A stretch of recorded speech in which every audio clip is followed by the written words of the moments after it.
today our discussion will focus on the reasons why we need to study the life and works of Dr. Jose Rizal. And today I will be giving you five good reasons why, again, we need to study the life and works of Dr. Jose Rizal. Again, these are the five big reasons why. Number one, so that we will have something to say to the foreigners. What if a foreigner asks you who Dr. Jose Rizal is and the things about Dr. Jose Rizal? At least we have our ready answers to these questions coming from foreigners. I remember a couple of years ago when my sister and her family from Australia came over for a vacation.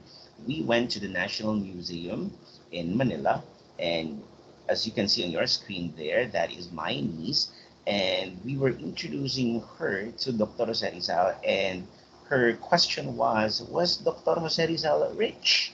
Right. So if we are not ready to answer those questions, okay, some foreigners might think that we are not really familiar, not only with our national hero, but definitely, but more so with the history of our country. You know, it's very humiliating if we cannot give accurate answers for questions as such. So at least if we know something about the life of Dr. Jose Rizal, or say our history for that matter, at least we know the bits and pieces and the very important things that took place in our history, of course, in the life of Dr. Jose Rizal. Now, for our personal pride and for our national pride, we must be prepared to give answers to the questions of people who do not or have bare understanding or bare knowledge about who Dr. Jose Rizal is. Second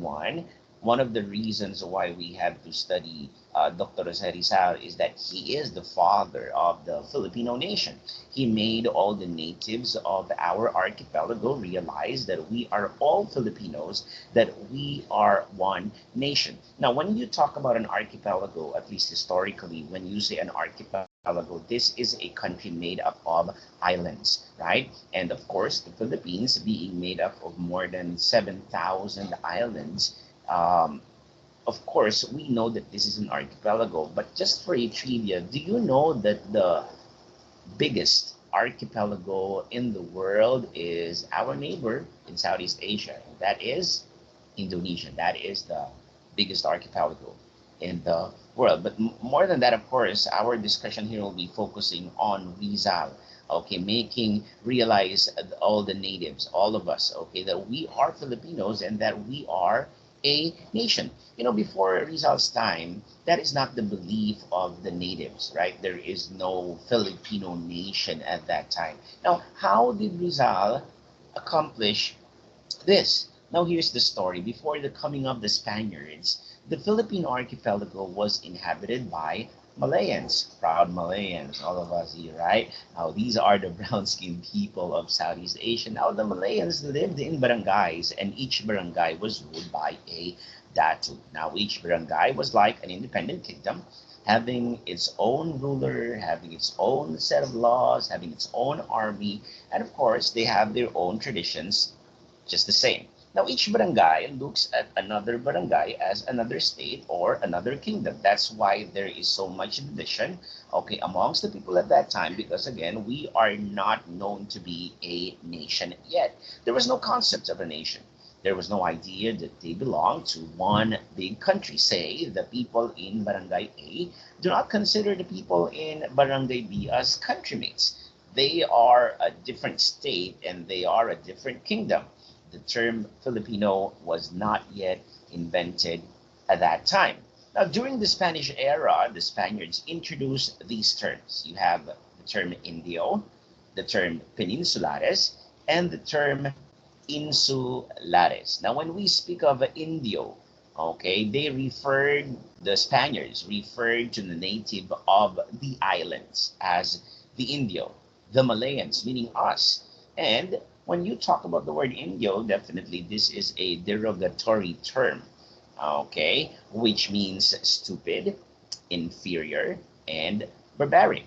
But there are many kinds of Indios. You have the Ilocano Indios, the Tagalog Indios, the Bicolano Indios, the Bisaya Indios, or what have you.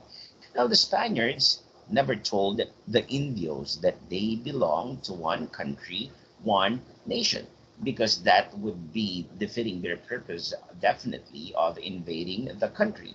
Okay, to divide and conquer was the rule of the Spanish regime here in the Philippines at that time.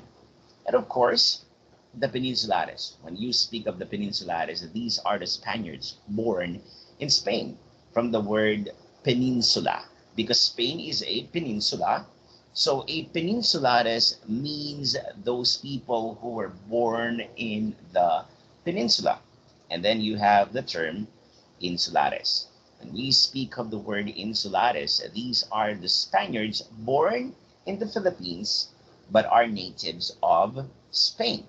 Now, these would include children of Spanish government officials and Spanish soldiers in the Philippines. Now, insulares came from the root word insula, which means detached. Sounds like isla, and isla meaning the land detached from the mainland. Now, insulares means born in the islas. Now, the question here is, who are we? Who is the Filipino? Are we the Indios? Are we the Peninsulares? Or are we the Insulares? Technically, and if we're going to look at it clearly, the Filipinos are the Insulares, not the Indios, definitely not the Indios. That's how the Spaniards used the term Filipino for 300 plus years, because we are supposed to be the Insulares because we are the people who were born in the island.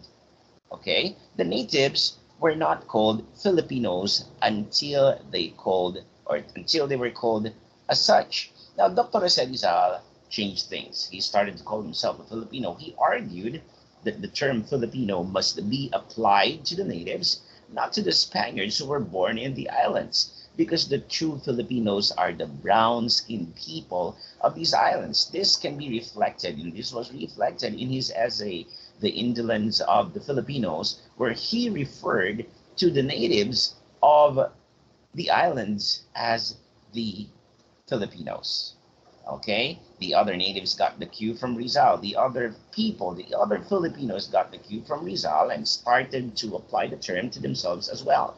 Now, the different regions of the Philippines realize that they belong to one big country and they are all Filipinos, even though they have different dialects and different traditions. Okay? Sa Rizal Civic Organization, La Liga Filipina has this objective in mind when he established this, to unite the people of Luzon, Visayas, and Mindanao into one brotherhood, each one realizing that we belong to one family, one race, one nation. Thus, Rizal got the nicknames the father of the Filipino nation and the first Filipino. Number three, this is the third reason why we have to study Dr. Rizal. It is because he inspired the revolution that set us free. He inspired the revolution that set us free. Granting, of course, that we know that Rizal wrote the Noli Me Tangere and El Filibusterismo. Now, we know of these two novels as the greatest masterpieces of Dr. Jose Rizal. Although he did not intend to start a revolution with these novels, it really became the spark for it. Andres Bonifacio was able to read these novels, and he was moved by these writings to plan a revolution. And we know Noli Me Tangere was actually written, okay, to honor the, Gombursa, okay, or these three priests who were massacred, if I may say, okay, by the Spanish officials here in the Philippines. The next reason why we study Jose Rizal is because it is mandated by the law. Republic Act 1425, or RA 1425, says that all college students, regardless of program, must take up Rizal as a course. Now, this law was made during the 1950s. It was the former Senator Claro M. Recto who was the main author of RA 1425, okay, together with Senator Jose P. Laurel, who was the committee chair at that time. Okay, that's the reason why wala pong ligtas ang kahit na sino, kahit na ano po ang iyong program, okay, to study the life and works of Dr. Jose Rizal, because again, this is mandated by the law as reflected in RA 1425. Okay, it was signed into law by the former President Ramon Magsaysay. That's the reason why none of us will be able to graduate, okay, once this was passed as a law, without taking up the subject. Even foreign students are also required to take up the Rizal course, because definitely the whole history of the Philippines is reflected, okay, in our study of the life and works of Dr. Jose Rizal. Now, the author again of RA 1425 was the former Senator Claro M. Recto, and it was sponsored in the Senate by Jose P. Laurel, and it was signed as a law on June 12, 1956, during the celebration of the Independence Day. Now, during the time of President Fidel V. Ramos, our country really took seriously the law of Rizal. Okay, so that's the reason why, again, we are all studying Jose Rizal. This is because it is mandated by the law. Rizal course is a requires course in college. This is an act. Okay, let me go back to that one. This is an act to include in the curricula of all public and private schools, colleges, and universities courses on the life, works, and writings of Jose Rizal. Okay, particularly his novels No Limitangere and El Filibusterismo, authorizing the printing and distribution thereof. Okay, and for other purposes. Now, Republic Act 1425 underwent great scrutiny, bloody debates, and controversy before it was actually approved, because the Catholic Church did not want it to be approved, because they were threatened that the lawmakers who would favor this bill would lose votes, and this is what they threatened the lawmakers. Okay, because of course, when you talk about the life of Dr. Jose Rizal, that would very much magnify, okay, the ills of the Catholic Church. Okay, that's why they threatened the lawmakers. Okay, that if they will pass this bill, okay, they would lose votes in the election. However, Claro M. Recto was unfazed because of this. When Rizal was still alive, the church wanted him dead. Now that he's dead, they wanted to eliminate his memory from among the Filipinos. The church, the Catholic Church to be particular, wanted the Noli Me Tangere and El Filibusterismo to be excluded in the study of Rizal. But Recto, Claro M. Recto, a former senator, would not agree, and the church suggested that it be toned down. Censored version of the two nobles to be used in the proposed Rizal course. However, Senator Claro M. Recto insisted that the student should study the uncut versions of Noli Me Tangere and El Filibusterismo. And so finally, the Senate agreed to the church-inspired suggestions to include this clause in the final bill. Okay, and this is the clause that they included. A student is exempted to read the two novels if and only if he thinks that they can corrupt his faith. However, none so far. No single student has availed of this clause. Okay, ever at least.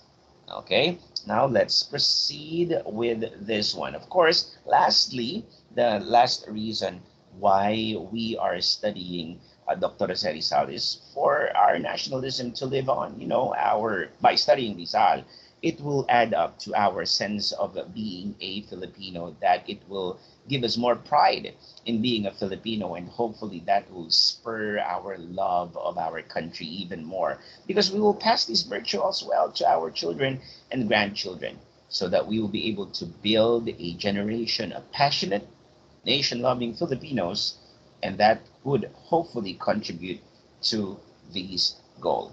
Okay, again, so when we speak of the five big reasons why we are studying Jose Rizal and his life and his works, first, so that we will have something to say to foreigners and to people who have no knowledge whatsoever. Another one is that he is the father of the Filipino nation. Next, Rizal inspired us, okay, and the revolution. Rizal inspired the revolution that set us free. Number four, it's the reason because of the mandate of the law itself RA 1425. And lastly, so that the spirit of nationalism will live on in us and in the next generation. Thank you very much for joining me today as we wrap up our discussion on the reasons why we need to study Dr. Jose Rizal's life and his works. Thank you very much for joining me again. This has been Sir E, your online class instructor, your facilitator. Stay safe, stay sane, and stay strong. Until next time, everyone, thank you very much. God bless you all.